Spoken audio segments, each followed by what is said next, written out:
اعوذ باللہ السمیع العلیم من الشیطان اللعین الرجیم بسم اللہ الرحمن الرحیم۔ سب سے پہلے میرے تمام دیکھنے والوں کو السلام علیکم ورحمۃ اللہ وبرکاتہ۔ آپ دیکھ رہے ہیں میرا یوٹیوب چینل اور میں محمد ویس قادری اسلمی۔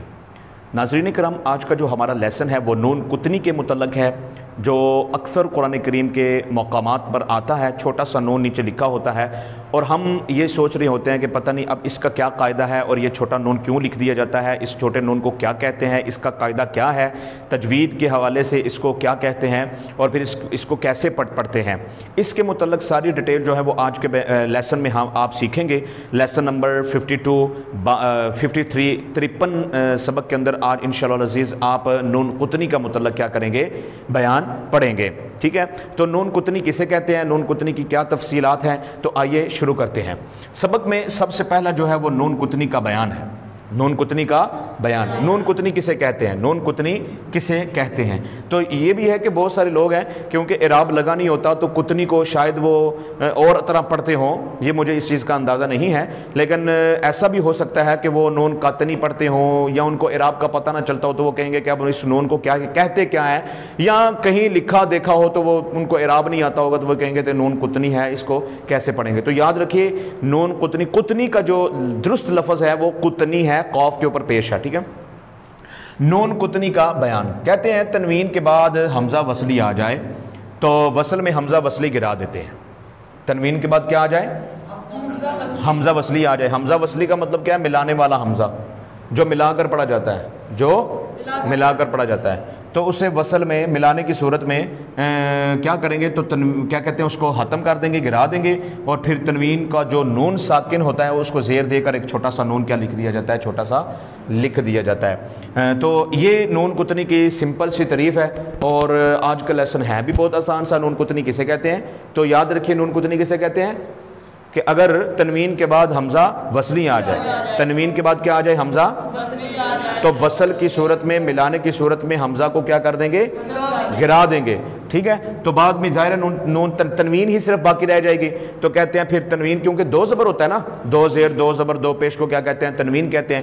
تو کہتے ہیں جو دوسری زیر ہے نا، نون تنوین کے جو نون ہے، ظاہر تنوین نون کو کہتے ہیں نا، نون تنوین ہم کہتے ہیں، کیا کہتے ہیں، نون تنوین۔ جیسے آپ صبرن، صبرن، تو رن پڑھتے ہیں، دو را دو زبر الف، رن پڑھتے ہیں تو رن میں نون واضح اور آواز آ رہی ہے نون کی نہیں، رن رن رن، نون کی آواز آ رہی ہے نا۔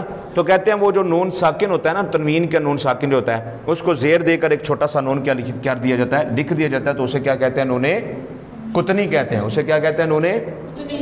جیسے خیران الوصیہ، خیران الوصیہ، خیران الوصیہ، تو خیرن تھا، کیا تھا، خیرن تھا، پھر آگے حمزہ وصلی آ گیا ہے تو پھر قاعدہ ہم نے کون سا لگایا، نون قطنی والا قاعدہ، کہ تنوین کے بعد کیا آ جائے، حمزہ وصلی آ جائے تو پھر حمزہ وصلی کو گرا دیں گے اور تنوین کے نون ساکن کو کیا کر دیں گے، زیر دیں گے۔ تو خیرن تھا تو کیا ہو گیا، خیرا نل، خیرن سے خیرا نل، وصیہ ہو گیا، ٹھیک ہے۔ خیرن اگر پڑھتے تو پھر یہ جملہ درست نہیں ہونا تھا اور ہمیں پڑھنا بھی دشوار ہونا تھا۔ خیرن الوصیہ تو ہم نے پڑھ نہیں سکتے تھے، یا خیر الوصیہ تو پڑھ کر خیر رل پڑھتے تو پھر زبر پڑھنا تھا، تنوین تو ختم ہو جاتا بیچ میں۔ اور ظاہر ہے کہ تنوین تھا تو حمزہ وصلی آ گیا ہے، تو تنوین کے بعد جب حمزہ وصلی آ جاتا ہے تو حمزہ وصلی کو گرا کر تنوین کے نون ساکن کو زیر دے دیتے ہیں، تو اس کو کیا کہتے ہیں، چھوٹا سا نون، اس کی جگہ چھوٹا سا نون لکھ دیا جاتا ہے۔ الف کو گرانے کا مطلب یہ ہے کہ الف لکھا ہی ہوتا ہے، الف لیکن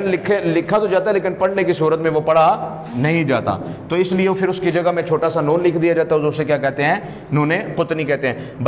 بیشتر اوقات آپ قل هو اللہ احد اللہ میں پڑھتے ہیں، احد تھا، ٹھیک ہے، احد تھا، تو جب آپ اللہ الصمد کے ساتھ ملائیں گے، اللہ الصمد کے ساتھ ملائیں گے تو آپ کیسے پڑھیں گے، احد اللہ پڑھیں گے، نہیں، تو پھر کون سا قاعدہ لگائیں گے آپ، نون قطنی والا۔ تو نون تنوین آ گیا ہے، اس کے بعد احد تھا نا، ٹھیک ہے، احدن، تو نون تنوین آ گیا، نون تنوین کے بعد حمزہ وصلی آ جائے تو پھر وصل میں حمزہ وصلی کو کیا کر دیا جاتا ہے، ختم کر دیا، یعنی اس کو نہیں پڑھا جاتا، اور نون ساکن، تنوین کے نون ساکن کو زیر دے کر چھوٹا سا نون لکھ دیا جاتا ہے، تو اسے کیا کہتے ہیں، نون کتنی کہتے ہیں۔ تو اب پھر ایسا ہوتا ہے کہ چھوٹا سا ہم نیچے نون لکھ دیتے ہیں، تو پھر ہم کیا پڑھتے ہیں، قل هو اللہ احد اللہ الصمد، قل هو اللہ احد اللہ الصمد۔ تو ناظرین کرام، یہ آج کا نون کتنی کا لیسن تھا، جو نہایت سمپل آسان آپ کے سامنے میں نے بیان کیا، اس کو ریڈ کیا۔ تو امید کرتا ہوں کہ آپ اس کو نہایت احسن طریقے کے ساتھ جو ہے وہ یاد کریں گے، اور جہاں پر بھی یہ قاعدہ لگتا ہوگا وہاں پر کیا کریں گے، لگائیں گے، تاکہ حصول جو ہے وہ ہمارا یہ ہو کہ ہم قرآن کریم کو صحیح تلفظ کے ساتھ، صحیح ادائیگی کے ساتھ، اور قرآن حروف قرآنیہ کو عمدگی کے ساتھ ہم پڑھ سکیں۔ بس ایک ہی مقصد، وہ صرف قرآن پاک کو صحیح تجوید کے ساتھ پڑھنا۔ تو ناظرین کرام، دعا کریں کہ اللہ کریم ہمیں اس مشن میں کامیابی و کامرانی و ترقی عطا فرمائے، اور اللہ کریم ہمیں صحیح قرآن کریم کی تعلیمات آگے پہنچانے کی توفیق عطا فرمائے، قرآن کریم سے ہدایت حاصل کرنے کی توفیق عطا فرمائے، اور قرآن کریم کو صحیح معنوں میں تلفظ کے ساتھ پڑھ کے اس سے نیکیاں حاصل کرنے کی، کمانے کی توفیق عطا فرمائے۔